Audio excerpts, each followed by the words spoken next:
सिन्जुकको main city बजारमा छौँ है। अब आफ्नो मौकामा देखाएको भिडियो बनाउनु पर्यो। ओहो यो घर त टोपी खस्दै घरबाट त। मेन सिटी जापानको मेन बजार सिन्जुकमा अहिले म भ्लग बनाएर हिँडिरहेको छु।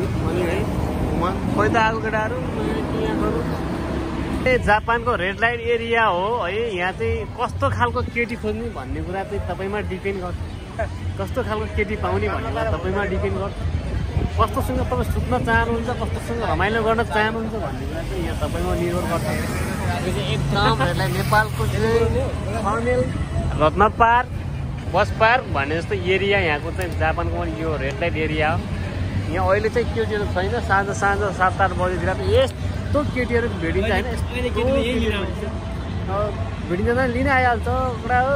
नेपालमा जाने नयाँसँग जाने भन्छ। यहाँ चाहिँ किन चुक्का गर्छन् है। यहाँ अब चुकिन पर्छ यहाँका ठाउँमा होइन। यो चाहिँ सिन्जुकको अब घर परिने क्रममा मेन बजारमा हो। मेन हाइवे यो चाहिँ उता अन्डरग्राउन्ड छ। यता मेन हाइवे हो है।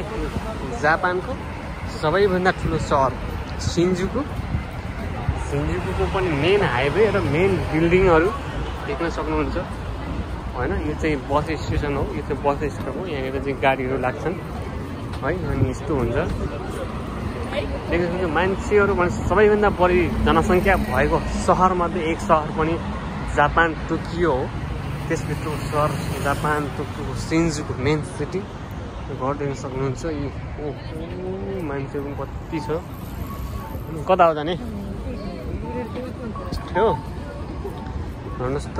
मेन सहर हो जापानको मेन सहर हो यो।